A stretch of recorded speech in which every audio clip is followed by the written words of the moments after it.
जनता TV Nepal हेर्नुभएका तमाम आदरणीय श्रोताहरूलाई म जनसो जोशी हार्दिक नमन व्यक्त गर्न चाहन्छु। कोभिड-19 कोरोना भाइरसले विश्व मानव जगत एउटा भयभीत र आतंकी तुल्याएको समयमा विश्व मानव जगत एउटा भयभीत तुल्याएको छ। अहिले जुन कोभिड-19 कोरोना भाइरसले जुन हरेक नेपालमा रहेका नेपालको हरेक नेपाली दासको ठाउँबाट एकदमै दुःख अवस्था हुनुहुन्छ र समसामयिक विषयमा हामी सदैव विशेष बहस सफल गर्दै आइरहेका छौँ। आज हामीले हाम्रो स्टुडियोमा आमन्त्रण गरेका छौँ एउटा प्रभावशाली नेता नेपाली कांग्रेसका केन्द्रीय सदस्य प्रदीप पौडेलज्यूलाई हामीले हाम्रो स्टुडियोमा आमन्त्रण गरेका छौँ। प्रदीपज्यू, हजुरलाई स्वागत छ। हजुर, धन्यवाद। नमस्कार धनेश्वरजी। कुशल मङ्गल हुनुहुन्छ होला? हजुर, हामी सबैको यस्तै हो। अब लकडाउनमा घर बसिएको छ, घरै बसेर सबैलाई गर्ने, घर बसेर के गर्न सकिन्छ त्यही गर्ने यसैमा सीमित छ अहिले। अनि अहिले जुन नेपालको परिवेशमा अहिले दिनहुँ कोभिड-19 कोरोना भाइरस संक्रमित संख्याहरू बढिरहेको छ, बढ्दै गइरहेको छ। यो विषयमा अहिले जुन नेपाली कांग्रेसले के कस्तो भूमिकाहरू अगाडि सारेको छ, निर्वाह गरिरहेको छ? जुन लकडाउनमा नेपाली कांग्रेसको भूमिका कस्तो रहेको छ अहिले? मतलब नेपालमा चाहिँ अहिले यो संक्रमण बढ्ने क्रम चाहिँ पछिल्ला दिनहरूमा एकदमै बढेर गइरहेको छ।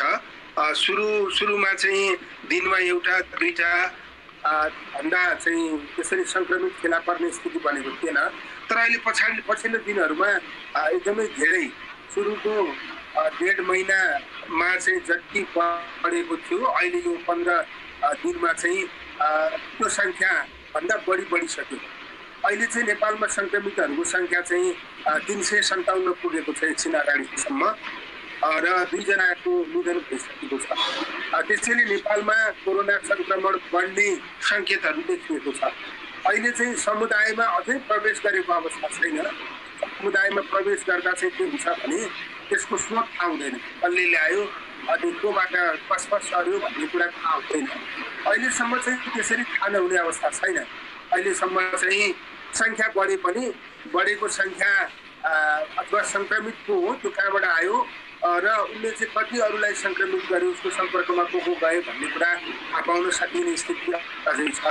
तर मलाई लाग्छ अब केही दिनमा एकदमै समुदायमा प्रवेश गर्छ, मासमा जान्छ र धेरै मान्छे यसबाट सङ्क्रमित हुने स्थिति आउँछ। हामीले पहिलेदेखि के भनिरहेका थियौँ भने नेपाली काङ्ग्रेसले सरकारलाई, अब यति बेला नेपाली काङ्ग्रेस प्रतिपक्षी पार्टी अथवा सत्तारूढ पार्टी भन्दा पनि हामी सबै कोरोनाका विरुद्ध लडिरहेका छौँ। यो मानव सङ्कटले यसका विरुद्ध छ।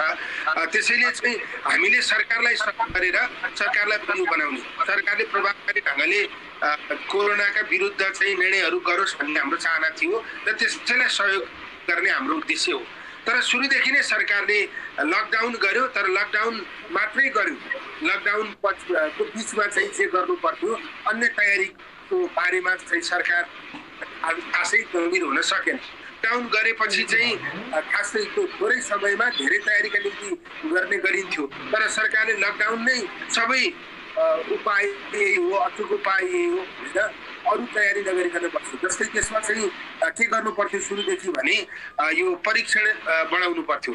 अहिलेसम्म नेपालमा यो चाहिँ ऱ्यापिड टेस्टिङबाट गर्ने त ऱ्यापिड टेस्ट गर्नु त कुनै अर्थ छैन। यो पिसिआर पद्धतिबाट टेस्ट गर्ने कुरा चाहिँ एकदमै धेरै सङ्ख्यामा गरिसक्नु पर्थ्यो। जस्तै अहिलेसम्म नेपालमा जम्मा 30,000 को हाराहारीमा चाहिँ परीक्षण गरिएको छ। 30,000 भनेको नेपालको जनसङ्ख्याको चाहिँ तपाईँको 1% को आधा अथवा 1/4 पनि होइन। अब त्यस कारणले चाहिँ यो पिसिआर प्रणालीबाट परीक्षण गर्ने कुरा चाहिँ जति रफ्तारमा हुनुपर्थ्यो त्यति रफ्तारमा हुन सकेन। नम्बर 1। नम्बर 2 चाहिँ बोर्डरहरूलाई एकदमै टाइट गर्ने। फेरि बोर्डरलाई टाइट गर्ने भन्नुको अर्थ चाहिँ बोर्डर पारी रहेका नेपालीलाई नेपाल नल्याउने भन्ने होइन। बोर्डरभन्दा पारी रहेका नेपालीलाई नेपाल ल्याउने तर सुरक्षित ढङ्गबाट क्वारेन्टाइनमा राख्ने अथवा बोर्डर प्रवेश गर्दा नै उनीहरूलाई परीक्षण गर्ने व्यवस्था सरकारले गर्नुपर्थ्यो। बोर्डरमै त्यसरी परीक्षण गर्ने व्यवस्था गरेको भए अझ बढी सावधानी अप्नाउने एउटा परिस्थिति बन्न सक्थ्यो। त्यो पनि सरकारले गरेन।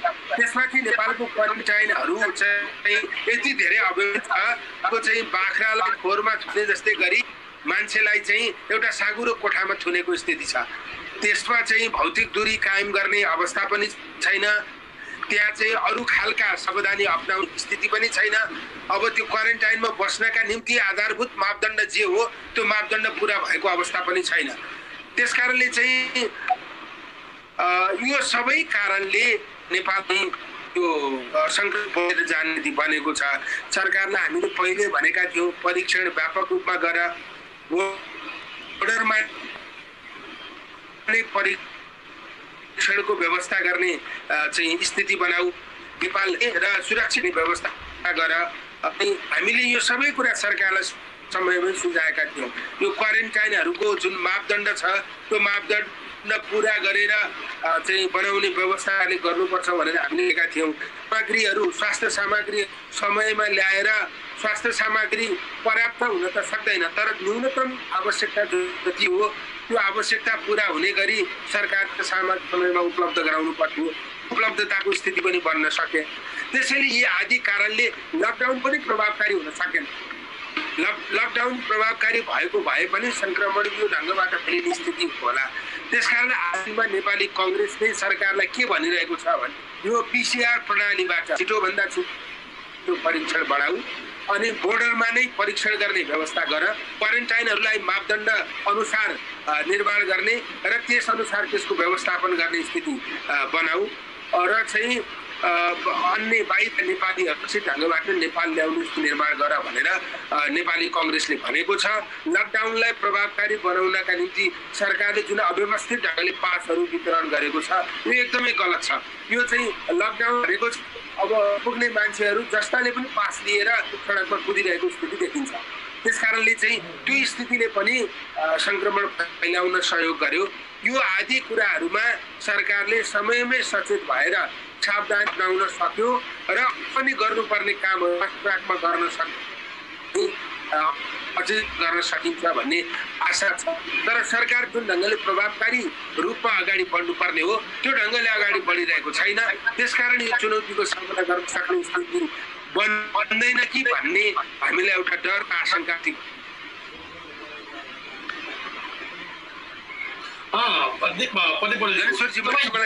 युवा लिडर हो, युवाको नेतृत्व गरिराख्नु भएको छ र एउटा नेपाल राजनीतिमा तपाईँले अग्रज भूमिका निभाइराख्नु भएको छ। किनकि धेरै जस्तो युवा व्यक्तित्वहरू युवाहरू विदेशमा पलाइन्छन् र समसामयिक विषयमा भन्यो भने अहिले म भारतको बेङ्गलोरबाट बोलिरहेको छु र भारतका धेरै जस्ता नेपाली दाजुभाइहरू रोडमै अलपत्र अवस्था परिरहेका छन्, जो भोकै बस्न बाध्य भएका छन् भने र धेरै जस्ता ती प्रवासी दाजुभाइको एउटै मात्र आवाज छ, हामी बाँचे पनि हाम्रै जन्मभूमिमा बाँच्न चाहन्छौँ, हामी मरे पनि हाम्रै जन्मभूमिमा मर्न चाहन्छौँ। हामीलाई नेपाल सरकारले 14 दिन मात्र होइन, नेपाल सरकार हामी 2 महिनासम्म पनि हाम्रो क्वारेन्टाइनमा बस्न पनि हामी बाध्य छौँ। तर हामीलाई चाहिँ हाम्रो नेपाल प्रवेश गरायोस् भनेर चाहिँ यी प्रवासमा आएका हाम्रा नेपाली आमा दाजुभाइ दिदीभाइले जुन आवाज उठाएका छन् यो आवाजलाई नेपाल सरकारले दबाएको छ र यो सम्बन्धीमा जुन नेपाली काङ्ग्रेसले यो सम्बन्धीमा के कस्तो धारणाहरू अगाडि सारेको छ कि यी प्रवासका दाजुभाइ दिदीबहिनीहरू को उनीहरूको चाहिँ नोट पनि चाहिने, भोट पनि चाहिने, तर जीवज्यानको सुरक्षामा चाहिँ सरकार उत्तरदायित्व हुनु नपर्ने र प्रतिपक्षी दल जुन हाम्रो नेपाली काङ्ग्रेस उहाँले पनि यसको बारेमा के आधिकारिक कुराहरू चाहिँ नगरेको भन्ने प्रवासका दाजुभाइहरूको ठुलो गुनासो आइरहेको छ। यो सम्बन्धीमा तपाईँको धारणा के छ प्रदीपज्यू? तपाईँको मैले आवाज एकदमै राम्ररी सुन्न सकिनँ। सायद प्रवासमा रहेका नेपालीहरू नेपाल आउन चाहे भने उनीहरू आउने स्थिति सरकारले किन समयमा निर्माण गरेको छैन, यसका बारेमा नेपाली कङ्ग्रेसको दृष्टिकोण के छ भनेर तपाईँले सोध्नु भएको जस्तो लाग्यो। मैले तपाईँको एकदम 10-12% मात्रै त्यो शब्दहरू सुने। अब यो विषयमा चाहिँ नेपाली कङ्ग्रेसले सुरुदेखि नै यो उठाउँदै आएको छ। नेपाली कङ्ग्रेसले संसारमा जहाँ भएका पनि नेपालीहरूको चाहिँ यो बेलामा यो विपदकोमा नेपालीहरूलाई गर्ने काम सरकारले गर्नुपर्छ। नेपालीहरू एकदमै ठुलो समस्यामा भइरहेको स्थिति हामीलाई अवगत छ। हामीले चाहिँ विभिन्न समाचारको माध्यमबाट त्यो कुराहरू सुनिरहेका छौँ। भारतमा नेपालीहरू नेपाल आउन खोजी भएको छ। अब केही समय अगाडि महाकाली नदी पारी चाहिँ नेपालीहरू एउटा नदी बिचमा छ, पारी चाहिँ नेपालीहरू छ, तर वारी आउन सकिरहेको स्थिति थिएन। सरकारले त्यति नजिकको दूरीमा पनि नेपालीहरूलाई सुरक्षित ढङ्गबाट नेपालकै भूमिमा क्वारेन्टाइन बनाएर राख्न सकिरहेको स्थिति थिएन। त्यसमा पनि हामीले व्यापक रूपमा अब त्यो धेरै त्यो समस्या समाधान। तर अहिले चाहिँ नेपाल चाहिँ भारतसँग 23वटा जिल्लामा जोडिएको छ। मलाई लाग्छ त्यो 23वटा जिल्लाका प्राय ठाउँहरूमा नेपालीहरू नेपाल आउनका निम्ति नेपालको सिमानामा भारतीय भूमिमा पर्खेर बसिरहनु भएको स्थिति छ। अब यो बेला चाहिँ जस्तै भारत सरकारले चाहिँ नेपालीहरूलाई जुन ढङ्गबाट यो विपदमा सहयोग गर्नुपर्ने हो, त्यो विपदमा सहयोग गर्ने कुरामा पनि छुटेको देखिन्छ। यद्यपि भारत पनि आफ्नै समस्याबाट ग्रसित छ, त्यो आफ्नो ठाउँमा छ। तर संसारमा जो जहाँ भए पनि मानवीय हिसाबले एकअर्कालाई सहयोग गर्नुपर्ने आजको आवश्यकता हो। तर अब त्यसो हुँदो रहेनछ। आखिरी यो विपदमा आफ्नै देशमा जानुपर्ने स्थिति हुँदो रहेछ। त्यसकारण त्यो कुरालाई हामीले महसुस गरेर भारतमा अथवा संसारमा जाके नेपालीहरूलाई नेपाल ल्याउन सरकारले पहल गर्छ। नेपाल ल्याएर सुरक्षित ढङ्गबाट क्वारेन्टाइनमा राख्ने, उहाँहरूको परीक्षण गर्ने र त्यसपछि चाहिँ त्यो अवधि पुरा भइसकेपछि उहाँहरूलाई आफ्नो घर जाने व्यवस्था सरकारले गर्नुपर्छ भनेर हामीले अगाडि त्यो कुरा भन्दै आएका हौँ। तर यसका बारेमा सरकार यत्रो चाहिँ झन्डै 2 महिनासम्म लकडाउन गर्यो। यत्रो 2 महिनाको अवधिमा नेपालमा कस्ता खाले चुनौतीहरू आउन सक्छन्, यो कोरोनाले कस्तो असर पार्न सक्छ भन्ने सरकारले पहिले अनुमान गर्नुपर्थ्यो। तर त्यो अनुमान गरेर त्यसअनुसार तयारी गरेको स्थिति छैन। आज 2 महिना भइसक्दा पनि 2 महिना अगाडि नेपालको अवस्था जस्तो थियो आज त्यस्तै छ। नेपालमा न स्वास्थ्य क्षेत्रको विकास भएको छ, न विदेशबाट नेपालीहरू नेपाल ल्याउने यहाँ तयारी भएको छ, न नेपालमै गरिब न मजदुर अपाङ्ग समुदायलाई चाहिँ राहत पुर्याउने व्यवस्था गरिएको छ। अरू विभिन्न खाले दीर्घरोगीहरूले चाहिँ उपचार गर्ने व्यवस्था प्राप्त गर्न सकेको छैन। अस्पताल गयो भने अब यो कोरोना बाहेक अरू रोगको पनि उपचार हुने स्थिति नेपालमा छैन। त्यसैले नेपालमा स्वास्थ्य क्षमता एकदमै कमजोर छ। यो कमजोर स्वास्थ्य क्षमता भएको देशले छिटोभन्दा छिटो आफ्नो स्वास्थ्य उपचारको क्षमता वृद्धि गर्नुपर्थ्यो। हामीले 2 महिनाको समय पाउँदा पनि हामीले न भेन्टिलेटरको बढाउन सक्यौँ, न आइसोलेसनको सङ्ख्या सक्यौँ, न मापदण्ड अनुसार चाहिँ तपाईँको क्वारेन्टाइन निर्माण गर्न सक्यौँ, न विदेशबाट नेपालीलाई नेपाल ल्याएर सुरक्षित ढङ्गले राख्ने वातावरण निर्माण गर्न सक्यौँ। यो केही कार्यमा पनि तयारी भएन। यसमा हाम्रो सरकार कहाँ चुकेको देखिन्छ भने यो चाहिँ लकडाउन गरिदिएपछि सबै समस्याको समाधान हुन्छ। सरकार चाहिँ यो एउटा गलत चाहिँ यो गलत बुझाइ सरकारमा आएको कारणले लकडाउन त यो कोरोना नियन्त्रणको 20% उपाय मात्रै हो। यसको 80% उपाय लकडाउन बाहेक अरू पनि छ।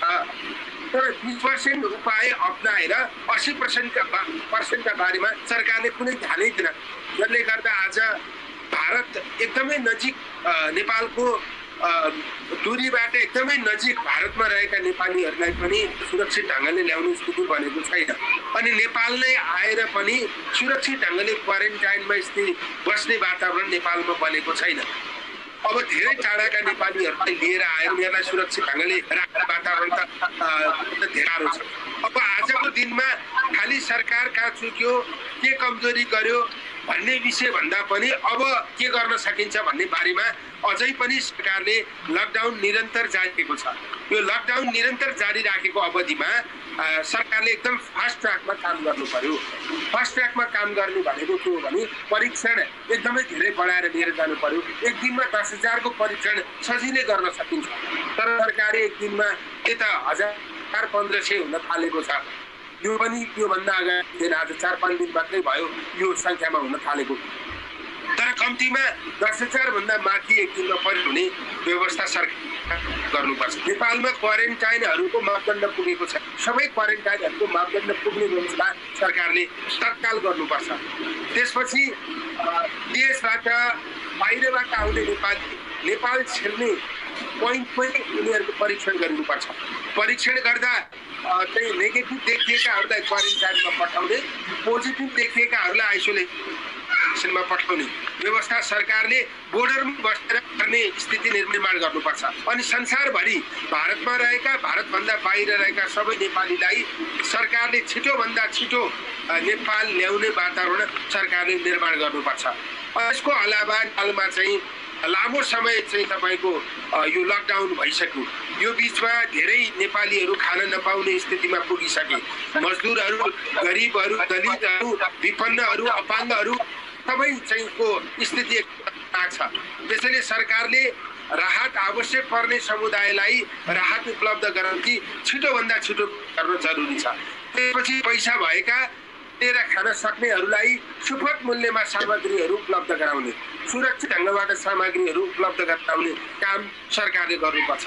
यसबीच सरकारले आवश्यक स्वास्थ्य सामग्री नेपालमा छिटोभन्दा छिटो ल्याउने व्यवस्था पनि सरकारले गर्नुपर्छ। यो काम चाहिँ तत्काल 1 हप्ताभित्र हामीले एकदमै फास्ट ट्र्याकमा यो कामहरू गर्न सक्यौँ र एउटा हुने र अरूलाई पनि सुरक्षित गर्ने मामिलामा एउटा व्यक्तिले जुन सावधानी अपनाउनु पर्ने हो त्यो सावधानी पूर्ण रूपमा अपनाउन जरुरी छ।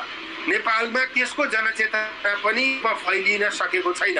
सबै मान्छेले कोरोना के हो, यसबाट किन बस्नुपर्छ, यसबाट मैले कुन कुन विषयमा सावधानी अपनाउन सके भने म पनि बच्छु र अरूलाई पनि सुरक्षित गर्न सक्छु भन्ने बारेमा व्यक्तिलाई जानकारी हुने पनि हामी गर्नुपर्ने हो। त्यो गृह कार्यको स्थिति छैन। त्यसैले यो गृह कार्य, यो चेतना विस्तार गर्ने गृह कार्य पनि हामीले सँगसँगै गर्नुपर्छ। यसको निम्ति नेपाली कङ्ग्रेसले सरकार सबै ढङ्गबाट गर्न तयार छ। किन तयार छ भने म नेपालको नागरिक हुँ। म नेपालको नागरिक, सरकारले कोरोना विरुद्ध प्रभावकारी कदम चाल्यो भने मात्रै म सुरक्षित हुन सक्छु। त्यसैले सरकारले कमजोर कदम चाल्यो अथवा सरकारले सशक्त ढङ्गबाट कदमहरू चाल्न सकेन भने मेरो स्वास्थ्य सुरक्षा हुन सक्दैन, मेरो ज्यान जोखिममा जान्छ। सरकारले प्रभावकारी ढङ्गले कदम चाल्यो भने मेरो ज्यान चाहिँ सुरक्षित रहन सक्छ। त्यसकारण म मेरो स्वार्थ पुरा गर्नका निम्ति पनि सरकारलाई सहयोग गर्न तयार छु। त्यसैले नेपालमा कुनै राजनीतिक दल भन्ने छैन। सत्ता पक्ष र विपक्ष भनेर किताबन्दी गर्नुपर्ने पनि आवश्यकता छैन।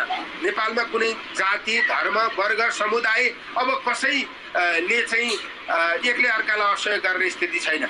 नेपालमा कोभिडका विरुद्ध सँगै लड्न तयार छन्, तर सरकारले त्यसको नेतृत्व गर्न सक्नु पर्यो।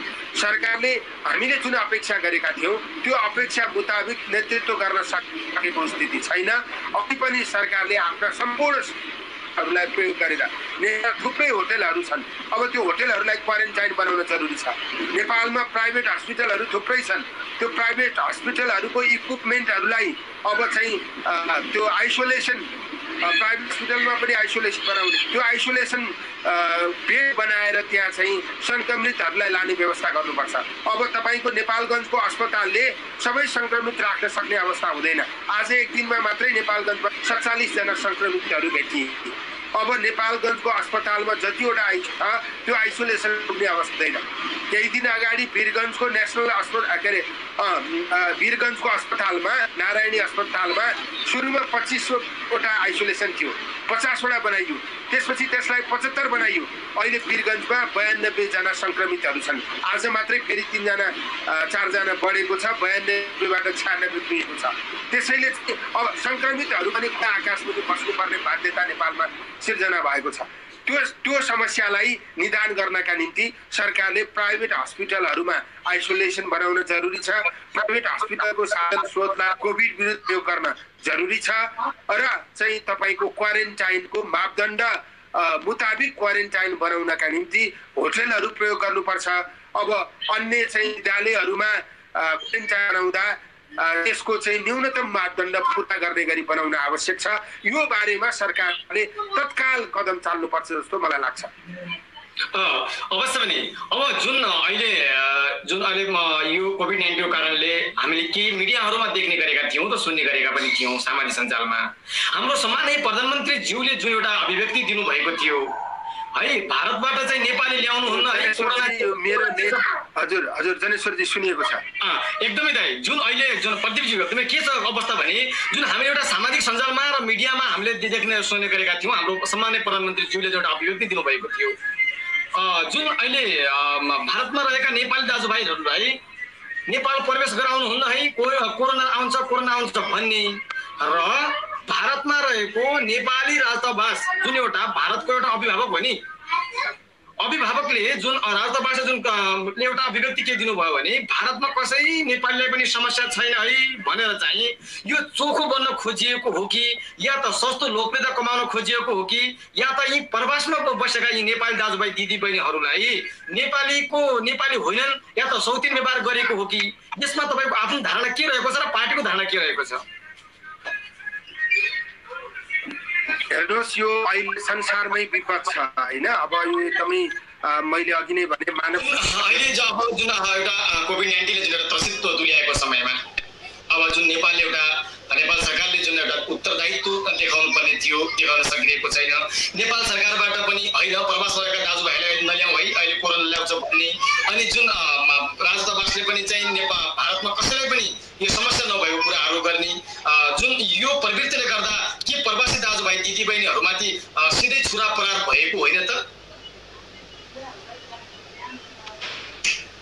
मतलब यसमा चाहिँ नेपाल सरकारले नै पहिला भारतमा रहेका नेपालीहरूको बारेमा नेपाल प्रवेश गराउनका निम्ति जुन वातावरण निर्माण गर्नुपर्ने हो अथवा जस्तो पोलिसी अपनाउनु पर्ने हो, त्यो पोलिसी अपनाउन नसकेको कारणले समस्या उत्पन्न भएको जस्तो मलाई लाग्छ। जस्तै नेपाल सरकारले भारतीय दूतावासलाई नेपालीहरू त्यहाँ कति छन्, ती नेपालीहरू त्यहीँ सुरक्षित छन् अथवा उनीहरू नेपाल जान चाहन्छन्, त्यो कुराको विस्तृत विवरण भारतमा रहेको नेपाली दूतावाससँग नेपाल सरकारले लिनु पर्थ्यो र दूतावासले सरकारलाई समयमै दिन सक्नु पर्थ्यो।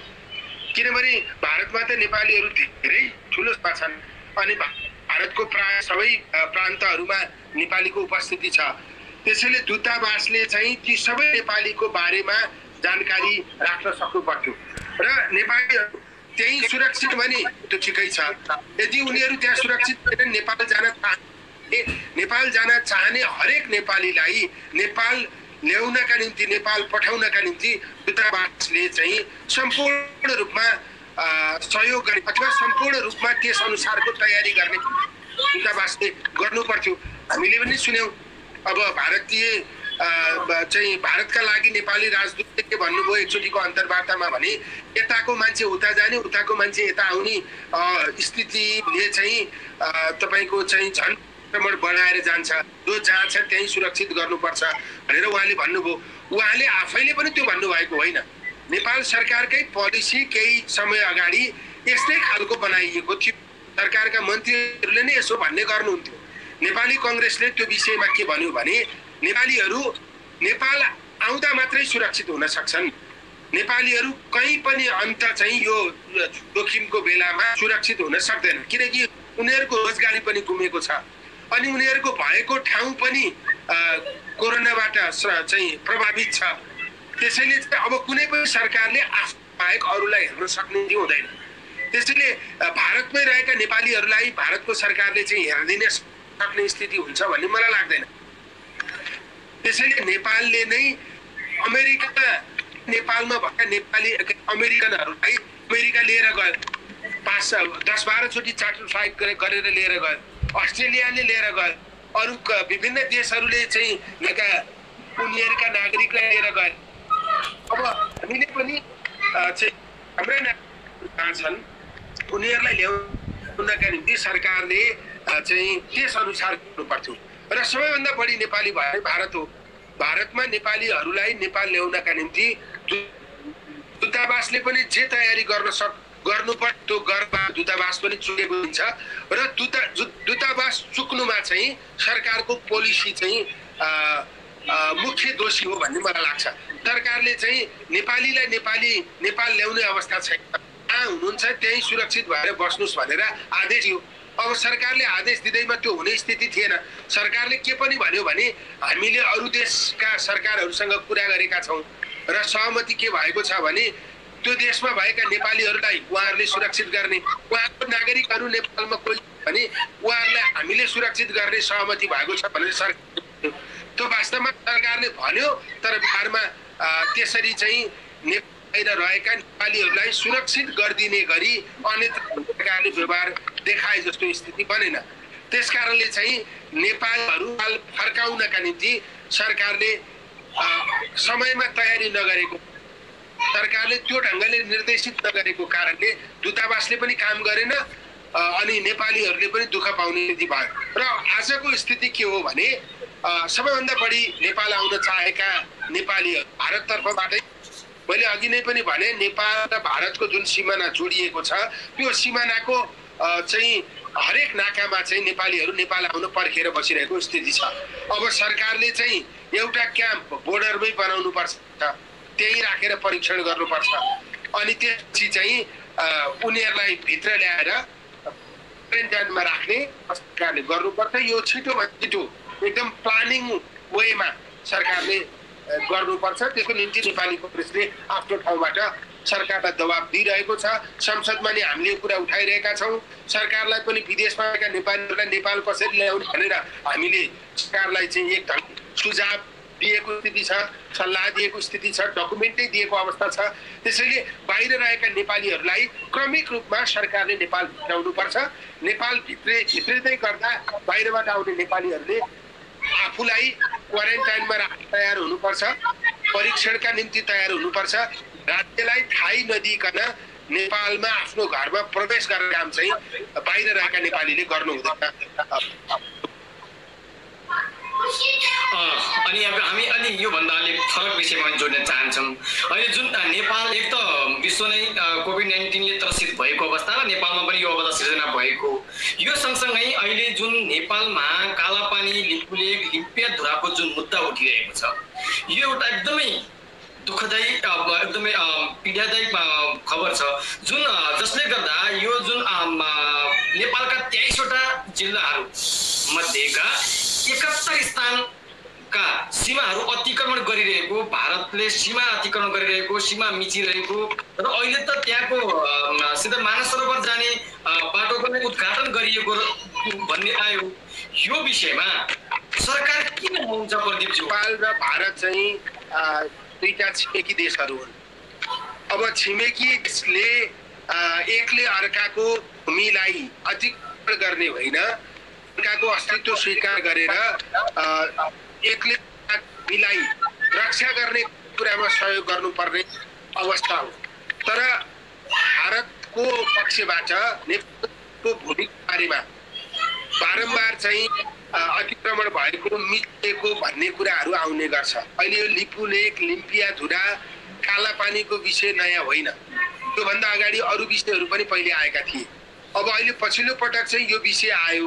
यो विषय आजभन्दा 8 महिना अगाडि चाहिँ आफ्नो नक्सामा समेटेपछि त्यो विषय त्यो बेलामा आइसकेको थियो। अझ त्योभन्दा अगाडि भारतको प्रधानमन्त्री चीन भ्रमणमा रहेको बेलामा राष्ट्रपतिसँग भारतको प्रधानमन्त्रीले चाहिँ दुईटा देश जोड्ने नाकाका रूपमा नेपाल भूमि प्रयोग गरेर बाटो बनाउने आपसी सहमति भएको थियो। त्यो बेलामा नेपालको प्रधानमन्त्री सुशील कोइराला हुनुहुन्थ्यो। सुशील कोइरालाले आफ्नो समकक्षी भारतीय प्रधानमन्त्रीसँग कुराकानी उहाँले त्यो बेलामा गर्नुभयो। तर त्यो बेलामा चाहिँ अब सुशील कोइरालाको भारत भ्रमण पनि हुन सकेन। सुशील कोइरालाको भारत नसकेको भए सुशील कोइरालाले त्यो कुरा भारतमै पनि अलिक जोरदार ढङ्गले उठाउनु थियो। अनि त्यो बेलामा उहाँले त्यो कुरा उठाउनु भयो, तर भारतीय पक्षबाट त्यो विषयमा खासै चासो दिएन। नेपालले पनि त्यसपछि निरन्तर ढङ्गले उठाइरहेको। जब भारतले चाहिँ नक्सा सार्वजनिक गर्यो, नक्सा सार्वजनिक गरेपछि नेपालको सरकारले प्रभावकारी कूटनीतिको माध्यमबाट त्यो कुरा उठाउन सक्नु पर्थ्यो। नेपालको अहिलेकै प्रधानमन्त्री केपी ओली पनि त्यति बेला प्रधानमन्त्री हुनुहुन्थ्यो। उहाँको नेतृत्वमा एउटा प्रभावकारी चाहिँ कूटनीतिको माध्यमबाट भारतमा हाम्रो भूमि समावेश गरेपछि त्यो विषय चाहिँ उठाउन सक्नु पर्थ्यो। त्यहाँनिर सरकार चुकेको छ। त्यसपछि अहिले चाहिँ कोभिडले ग्रस्त भएको मानव सभ्यता नै सङ्कटको बेलामा भारतले ढङ्गबाट बाटो खनेको कुरा हामीले सुन्यौँ। त्यो चाहिँ एउटा संवेदनशीलतासँग नै जोडिएको छ। त्यसलाई पनि ख्याल नगरेको जस्तो देखिएको छ।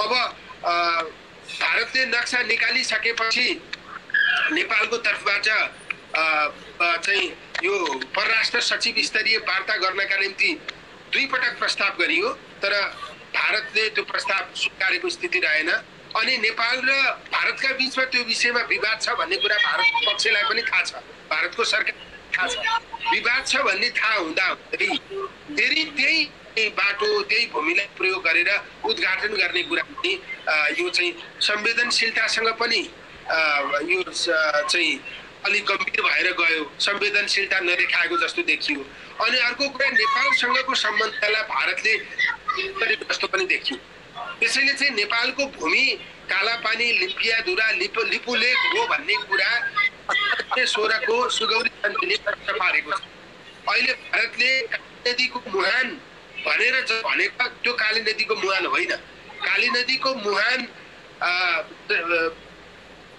नेपालले नै दाबी ल्याउनुको हो त्यो कुरा 1816 मा सुगौली सन्धिबाट पनि प्रष्ट हुन्छ त्यसैले चाहिँ काली नदीको मुहान नेपालतिरबारी नेपालको भूमि हो नेपालतिरबाट पारी चाहिँ भारतको भूमि हो त्यसैले काली नदीको मुहान नै हाम्रो सिमाना हो काली नदीको मुहान सिमाना हुँदा काला पानी पनि नेपालतिरै पर्छ धुरा पनि नेपालतिरै पर्छ लिपुलेक पनि नेपालतिरै पर्छ त्यसैले नेपालको भूमि संरक्षण गर्ने नेपाल सरकारको दायित्व हो हामी नेपालीको दायित्व हामीले भारतको विरुद्ध यो आवाज उठाएको नेपालको पक्षमा यो आवाज उठाएको त्यसैले हाम्रो भूमि हामीले सुरक्षित गर्नका निम्ति सरकारले यसको नेतृत्व गर्न आवश्यक छ नेतृत्व गर्ने भनेको सेना लिएर तपाईको चाहिँ सीमानामा जानुपर्छ भन्ने हाम्रो तर सरकारले प्रभावकारी नीतिक पहल गर्न जरुरी छ सरकार प्रभावकारी नीतिक पहल गर्नबाट चुकेको छ जसरी बीपी कोइरालाले प्रधानमन्त्री भएको बेलामा भारतको प्रधानमन्त्रीलाई सिधै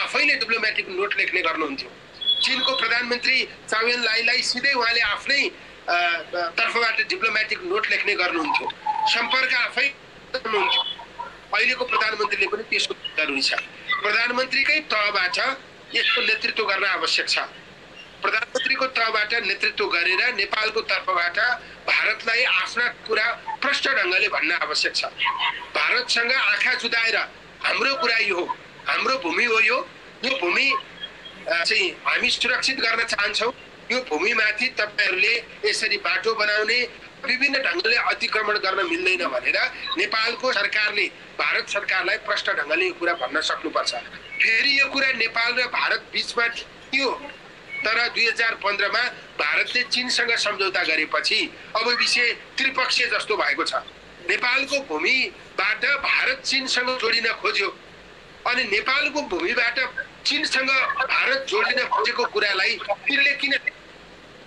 चीनले नेपालको भूमिलाई भारतले प्रयोग गरेको स्थितिलाई किन स्वीकार गर्यो त्यसकारण यहाँनिर पनि गम्भीर नेपाल सरकारले भारतलाई बोलाएर डिप्लोमेटिक नोट बुझाए चिनिया राजदूत बोलाएर डिप्लोमेटिक नोट किन बुझाएन चिनिया राजदूतलाई पनि बोलाएर नेपाल सरकारले हाम्रो भूमिमाथि चाहिँ अतिक्रमण गरेर भारत चीनसँग जोडिन खोजेको स्थितिलाई तपाईहरु किन स्वीकार गर्नुभयो भनेर नेपाल सरकारले चीन सरकारको पनि ध्यानआकर्षण गर्न जरुरी छ त्यसकारण नेपालको भूमि अतिक्रमण हुने कुरामा चीन भारतको दुवैको मिलिमतो जस्तो देखियो त्यसैले यो विषयलाई नेपाल सरकारले जुन ढंगबाट अगाडि बढाउनु पर्ने हो त्यो ढंगबाट अगाडि बढाइरहेको छैन यो चाहिँ परराष्ट्र मन्त्रालयबाट हस्ताक्षर बिनाको डिप्लोमेटिक पत्र लेखेर यो समाधान हुँदैन भारत ब्याक हुने स्थिति हुँदैन त्यसैले प्रधानमन्त्रीकै तहबाट यसको नेतृत्व गरिनुपर्छ यो डिप्लोमेटिक प्रोसेस भित्र के पर्छ त्यो सबै काम प्रधानमन्त्रीको नेतृत्वमा हुनुपर्छ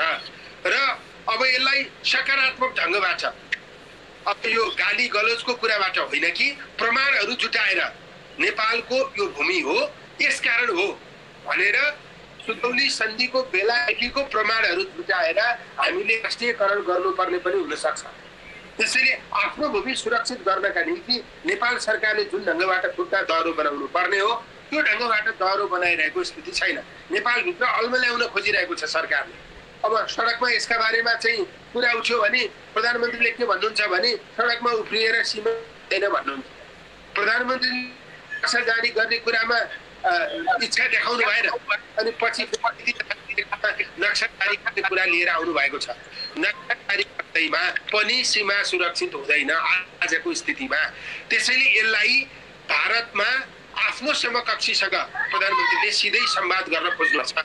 सिधै संवाद गरेर हाम्रो दृष्टिकोण यसका बारेमा यो हो, त्यसले चाहिँ यसको बारेमा छलफल गरौँ। अब तत्काल चाहिँ परराष्ट्र सचिव स्तरीय वार्ता गर्ने हो कि भारतको पक्षले के भनेको छ भने कोभिड पछि भनेर भनेको छ। अब भारतले चाहिँ कोभिडकै बेलामा बाटो शिलान्यास गर्न मिल्छ, बाटो बनाउन मिल्छ, अनि त्यसको विवादका बारेमा छलफल गर्न चाहिँ कोभिड पछाडि पर्खनु पर्ने हुन्छ। त्यसैले त्यो कोभिड पछि भन्ने कुरा चाहिँ नेपाललाई अल्मल्याउनु पर्छ। त्यो कुरा नेपाल सरकारले बुझेर समयमै भारत सरकारसँग यसका बारेमा आफ्नो दृष्टिकोण स्पष्ट ढङ्गले राख्नु। नेपाली कांग्रेसले संसदमा पनि सरकारलाई त्यो कुरा गर्यो, संसद बाहिर पनि सरकारलाई त्यो विषयमा आवश्यक दबाब दिइरहेको छ। तर सरकारले प्रहरी कूटनीतिक पहल नगरेको कारणले, गर्ने इच्छा नदेखाएको कारणले चाहिँ यो अवस्था सिर्जना भएको हो। तर नेपाली कांग्रेसले यसका बारेमा निरन्तर दबाब दिइरहन्छ। अहिलेको परिवेश जुन अहिले एउटा राष्ट्रियमाथि प्रहार भइरहेको बेलामा अहिलेको अवस्था भनेको व्यक्तिभन्दा माथि, समाजभन्दा माथि, एउटा राजनीतिक सङ्गठनभन्दा माथि उठ्ने समयमा केही खिचतानी भइरहेको र यसलाई राजनीतिकरण गरिरहेको पनि देखिरहेको छ। र जुन भारतको जुन अहिलेको जुन भारतले जुन दादागिरी गरिरहेको छ, के नेपालका अग्रज व्यक्तित्वहरूलाई या प्रतिपक्ष दल होस् या पक्ष दल होस् या नेपाल कम्युनिस्ट पार्टी हो, नेपाली कांग्रेस होस्, एबिसी हरेक दलहरूले यसलाई नेताहरूलाई के भारतका सरकारले, भारतका नेताहरूले नेपालका ती अग्रज नेताहरूलाई चाहिँ एम्बुसमा राखिएको हो कि किन यो विषयमा खुलेर बोल्न सकिरहेका छैनन्? किन खुलेर चाहिँ यो जुन सीमा बारेमा चाहिँ तिनीहरूले चाहिँ आफ्नो ध्यानमा राख्न सकिरहेका छैनन्? के त भारतले नेपालका नेताहरूलाई एम्बुसमा राखिएको छ त? गर्दै गर्दा जुन यस्तो परिस्थितिमा भारतले आफ्नो बाटो खोल्दै गर्दा नेपालका जुन राजनीतिज्ञहरू हरेक पक्ष होस् या त विपक्ष होस् र जुन कि नेताहरूले चाहिँ यसमा प्रष्ट धारण राख्न कसरी सकिरहेको, न त कांग्रेसले सकिरहेको छ, न त कम्युनिस्टले सकिरहेको छ, नभए न त एबिसी अरू दलले नै सकिरहेका छन्। के यो परिस्थितिलाई हेर्दा के भारतले नेपाली नेताहरूलाई एम्बुसमा राखेको छ कि या त यसलाई नेपालका ती अग्रज व्यक्तित्वहरूलाई यो सीमालाई बेचिएको हो कि या त मिचिएको हो? यसमा प्रश्न पारिदिनुहोस् न। पनि मैले जनेश्वरजी के भनेको नेपाल र भारतको सीमा विवाद होइन। योभन्दा अगाडि पनि धेरै विषयहरूमा पुस्ताको बारेमा पनि धेरै पटक उठेको, तपाईँको काला पानीका बारेमा हुने सरकारमा मन्त्रीजीहरूले आफ्नो सडकमा रहेको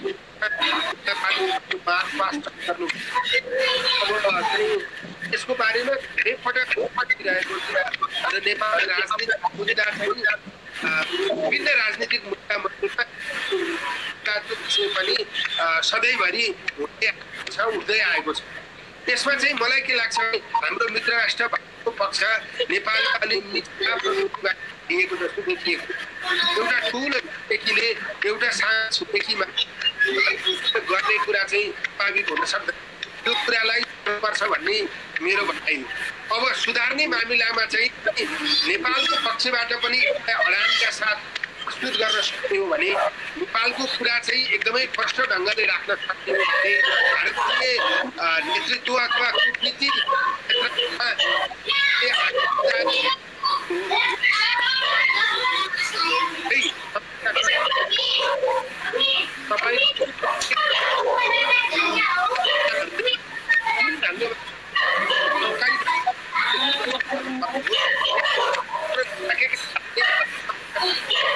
नेपालमा कस्तो छ भने एकदमै ठुलो राष्ट्र सरकारमा गएपछि एकदमै नेपालमा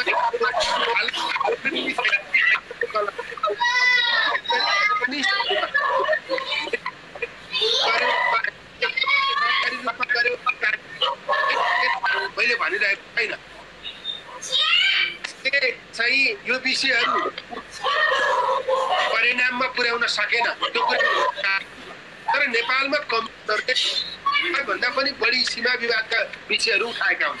एकदमै धेरै राष्ट्रवादी यो विषयहरू उठाएर उहाँहरू, तर उहाँहरू सडकमा हुँदा एकदमै धेरै राष्ट्रवादी सरकारमा गएपछि राष्ट्रवादी छवि बोकेर सरकारमा जाने अनि सरकारमा गइसकेपछि एकदमै धेरै लक्षण पर्ने जुन खालको प्रवृत्ति छ यसले अझ चाहिँ नेपाल हिँड्ने स्थितिमा पुग्छ। त्यसकारण आज हामीले विगतमा जे मैले भूमि कसै बेच्यो भनेर भन्दिनँ, भूमि बेचेको होइन, तर भारतसँग आँखा झुकाएर कुरा गर्न नसके भारतीय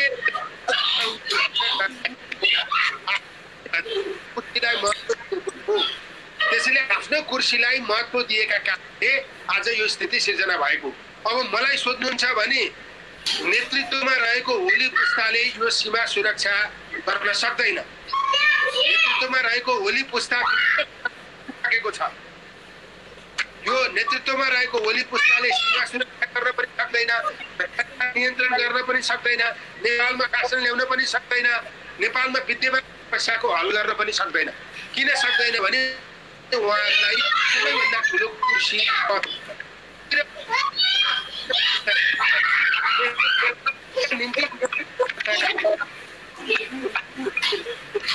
अब आज भन्दा ओलीजी नेपालको प्रधानमन्त्री, माननीय प्रधानमन्त्रीज्यू, हाम्रो आग्रह के हो भने तपाईँले नेपालको सीमा सुरक्षित गर्न भएको हो भने नेपालमा कुनै पनि दलले सुरक्षा गर्ने अभियानमा हो भने कुनै पनि दलले तपाईँलाई साथ नदिई भारै पाउँदैन।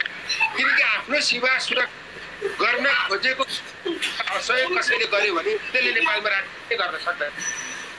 त्यसैले आज प्रधानमन्त्रीलाई सबै दलको समर्थन, सबै जनताको समर्थन छ, सबै बुद्धिजीवीको नागरिक समाजको समर्थन छ, तर प्रधानमन्त्री आफै खुट्टा टेक्न सक्नुहुन्न। अब देशको चाहिँ नेतृत्व त सरकारले गर्ने हो। भारतीय समकक्षी भारतीय प्रधानमन्त्रीसँग नेपाली कङ्ग्रेसको गर्न त मिल्दैन, अथवा नेपाली कङ्ग्रेसले कूटनीतिक पहल गर्न त मिल्दैन, नेपाली कङ्ग्रेसले दूत पठाउन त मिल्दैन।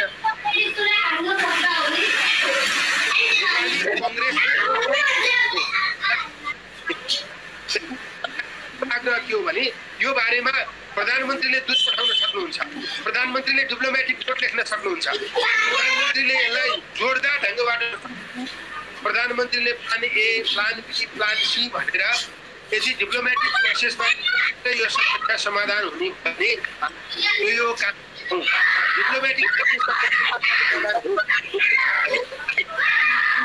प्रधानमन्त्री संसदमा सुरक्षा गर्ने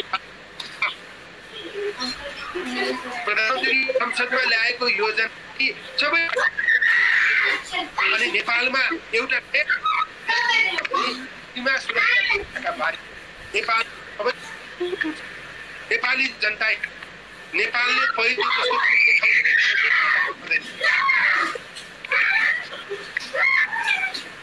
पुगेसम्म छोड्दैन यसलाई छ भन्ने कुरा भारतलाई महसुस गराउन जरुरी। कि भारतले के लाग्ने भयो यसो उठाउँछन् अनि छोडिहाल्छन्, किनभने उनीहरू हामीसँग आम्ने सामने भएर गफ गर्नै सक्दैन, स्पष्ट ढङ्गले आफ्नो कुरा राख्न सक्दैनन्। नेपालको राजनीतिमा हामीले पनि चाहिँ कसैलाई माथि र तल पार्न सक्छौँ, त्यो कुराबाट पनि नेपालको राजनीतिहरू डराउँछ। त्यो कुरालाई नेपालले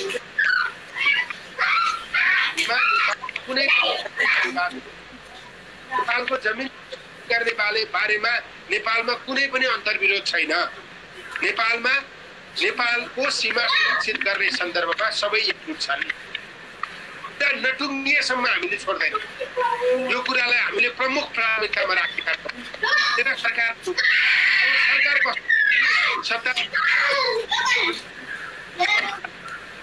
होइन, उहाँको निम्ति सरकारले 48 जना तर नेपालले एउटा पोस्ट राखेको छ। त्यो पनि विवादास्पद क्षेत्रमा होइन, विवादास्पद क्षेत्रमा 14 किलोमिटर वरा एउटा पोस्ट राखेको छ सशस्त्रको पोस्ट। त्यहाँ जम्मा अब नेपाल एउटा नेतालाई सुरक्षित गर्न सरकार जति गम्भीर छ नेपालको भूमि सुरक्षित गर्ने छैन। त्यसैले नेपालको प्राथमिकतामा परेको छ। यो कुरा पर्दैन। सीमालाई सुरक्षित गर्न सक्दैनौँ। नेपालको सीमा सुरक्षित गर्ने दायित्व राज्यको, सरकारको, राजनीतिक दलको। त्यसै सुरक्षित गर्न नसक्नेहरूले देशप्रतिको कर्तव्य कसरी निर्वाह? त्यसैले आज हाम्रा अगाडि उठेको। अनि अहिले जुन समसामयिक विषयमा जुन सीमा अधिकरण विषयमा जुन बहस भइरहेको थियो र जुन यो विषयमा के अब यदि कूटनीतिक पहलबाट यदि समस्या समाधान हुन सकेन भने यसलाई अन्तर्राष्ट्रियकरण गरेर यो समस्या हल गर्न सकिँदैन? किन यो अन्तर्राष्ट्रिय मुद्दामा जान हाम्रा अग्रज नेताहरू, हाम्रो सरकार किन यस विषयमा चाहिँ पछि हटिरहेको छ, आफू चुक्न खोजिरहेको छ? अब पहिलो प्रयास चाहिँ कूटनैतिक प्रयासबाट नै गर्ने हो। यो चाहिँ पहिलो प्रयास कूटनीतिक प्रयास कस्तो हुन्छ, त्यो कसरी गरिन्छ, त्यसलाई कसरी प्रभावकारी बनाउन सकिन्छ, त्यसलाई कसरी आक्रामक बनाउन सकिन्छ भन्ने बारेमा पनि सरकार धेरै प्रष्ट भएको देखिँदैन। त्यसैले हाम्रो पहिलो प्रयास नै प्रभावकारी हुन सकेको छैन। कूटनीतिक प्रयास भनेर जुन भनिन्छ त्यो प्रयास नै प्रभावकारी हुन सकेको छैन। पहिले चाहिँ हामीले त्यसलाई प्रभावकारी बनाउने कोसिस गरौँ। त्यसको लागि चाहिँ हामीले प्रष्ट भनौँ 1 महिना 2 महिना अथवा 3 महिनासम्म हामी कूटनीतिक पहलबाट यसलाई समाधान गर्ने कोसिस गर्छौँ भन्ने तर्फबाट भन्नु पर्यो।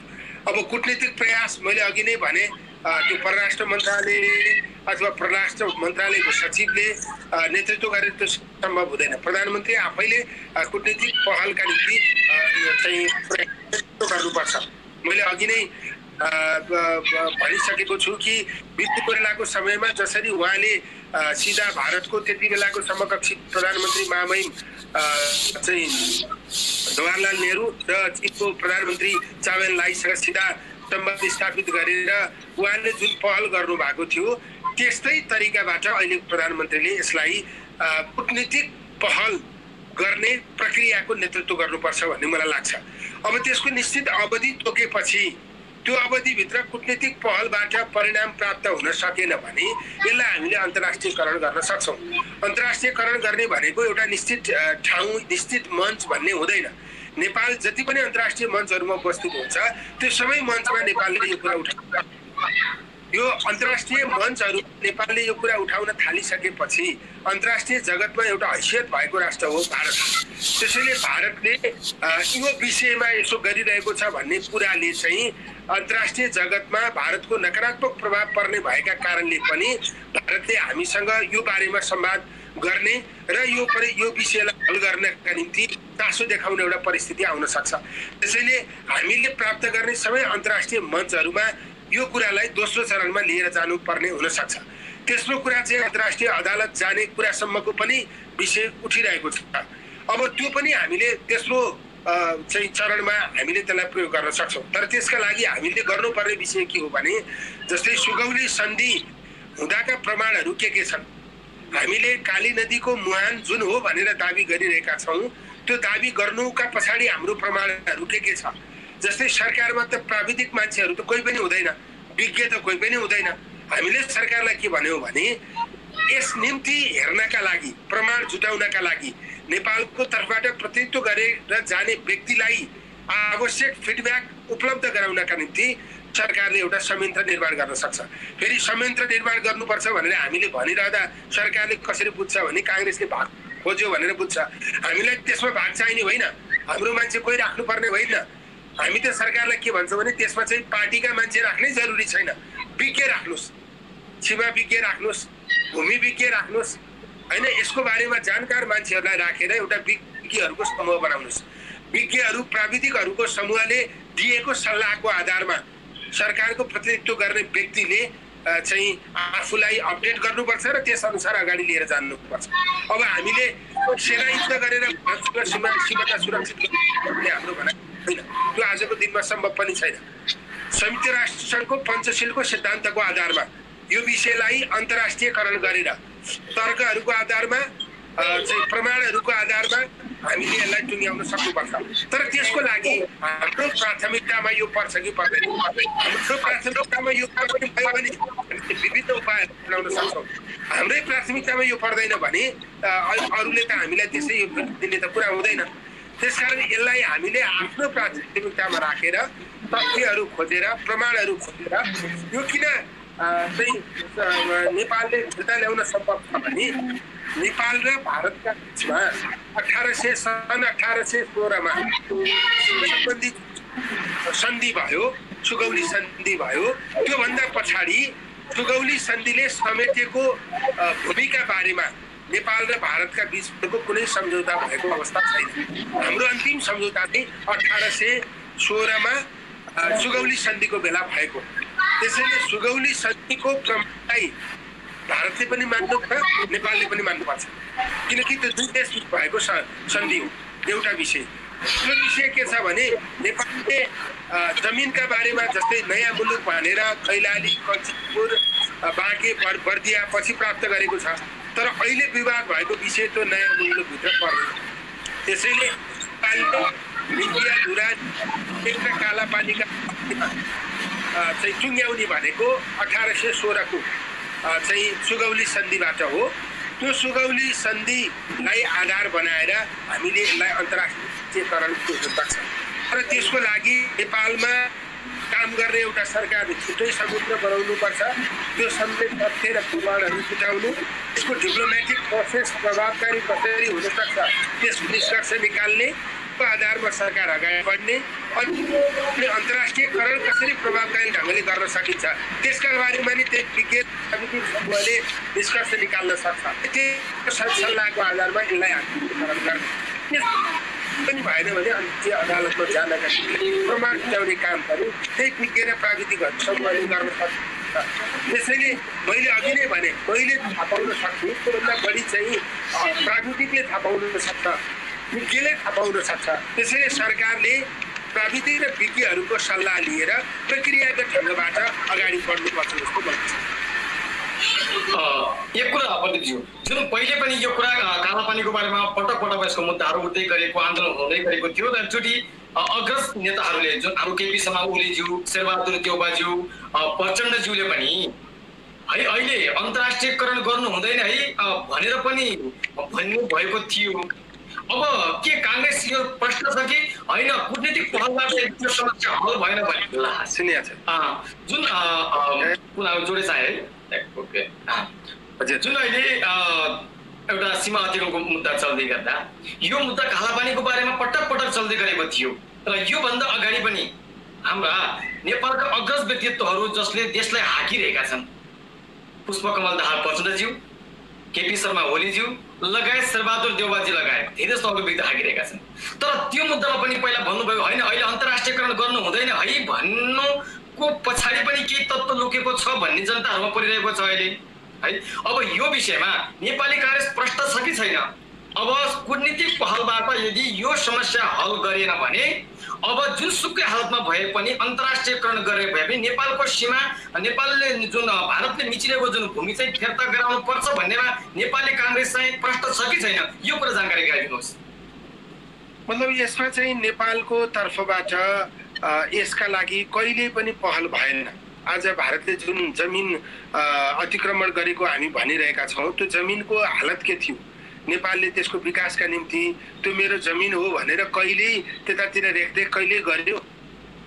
त्यो जमिन चाहिँ यो नेपालकै होइन कि जस्तो गरी व्यवस्था गरिएको स्थितिमा थियो। त्यसैले नेपालले आफ्नो जमिन सुरक्षा गर्नका निम्ति जुन पहल गर्नुपर्ने हो त्यो पहल आजसम्म कहिले पनि भएन। त्यहाँ विकासको पूर्वाधारहरू निर्माण गर्ने, त्यसको सम्भाव्यता के छ, आखिरी त्यही ठाउँबाट चाहिँ तपाईँको मानसरोवर जान सकिँदो रहेछ, त्यही ठाउँबाट चीनसँग जोडिन सकिँदो रहेछ, त्यति धेरै सम्भावना बोकेको ठाउँ रहेछ त्यो। आजसम्म नेपालले कहिल्यै पनि त्यति बढी सम्भावना भएको ठाउँका बारेमा कहिले पनि चासो दिएन।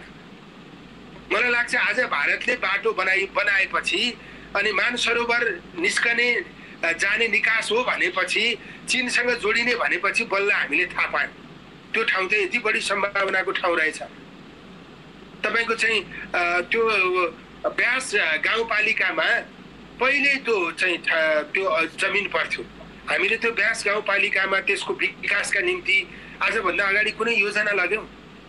नेपालमा चाहिँ सीमा पोस्ट राखेर त्यसको कहिले सुरक्षा गर्ने कोसिस गर्यौं?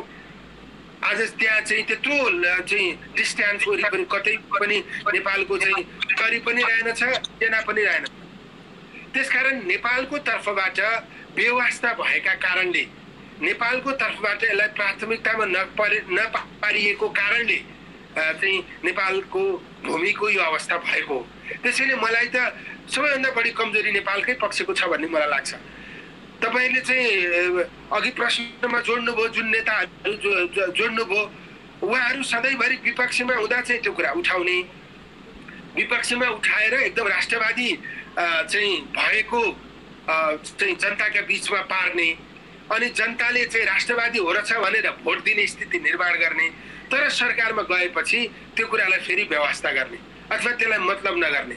त्यो गर्न चाहेर नभएको होइन, गर्न नचाहेर नभएको, गर्न नसकेर नभएको होइन, गर्न नखोजेर नभएको। त्यसकारण आजसम्म जे भयो भइसक्यो। मैले अघि नै पनि भने यो ओली पुस्ताले नेपालको जमिन पनि सुरक्षित गर्न सक्दैन, नेपालमा समृद्धि दिन पनि सक्दैन, नेपालमा भ्रष्टाचारको अन्त्य गर्न पनि सक्दैन। उहाँहरूले शासन सत्ता परिवर्तनका निम्ति सङ्घर्ष गर्न सक्नुभयो, त्यसको निम्ति उहाँहरू आदरणीय हो। तर त्योभन्दा पछाडि उहाँहरू सत्ता र कुर्सीका निम्ति सबै कुरामा सम्झौता गर्दै जानुभयो। सम्झौता गर्ने एउटा विषय यो सीमा सम्बन्धी विषय पनि हो। त्यसैले आफ्नो सत्ता र कुर्सीलाई सुरक्षित गर्नका निम्ति नेपालका सबै नेताहरूले यसको बारेमा सम्झौता गर्दै आए, आँखा चिम्लिँदै आए।